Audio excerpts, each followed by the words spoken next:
আল্লাহ পাক রব্বুল আলামিন আদেশ করলে, হে আমার মেহবুব, আপনি আপনার দুনিয়ার মানুষদেরকে বলে দিন, আমি তোমাদের জন্য কিছুই চাই না, আমি তোমাদের কাছে কিছুই চাই না।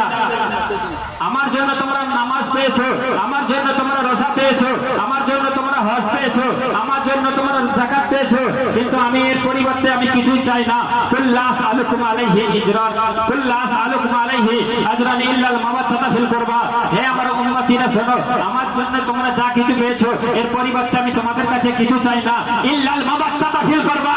হ্যাঁ, শুধু এতটুকুই চাই যে তোমরা আমার আহলে বায়াতকে ভালোবাসো, আমার আহলে বায়াতকে মোহাব্বত করো, আমার আহলে বায়াতকে ভালোবাসো। বেরাদারে মিল্লাতে ইসলামিয়া, যে আহলে বায়াতের মনে দুঃখ দিলে নবী মুস্তাফার মনে দুঃখ হবে, যে আহলে বায়াতের সঙ্গে খারাপ ব্যবহার করলে নবী মুস্তাফার সঙ্গে খারাপ ব্যবহার করা হবে। কারণ নবী মুস্তাফা আমার বলেন, ইল্লাল মাওয়াদ্দাতা ফিল কুরবা, তোমরা আমার আহলে বায়াত ভালোবাসো, তোমরা আমার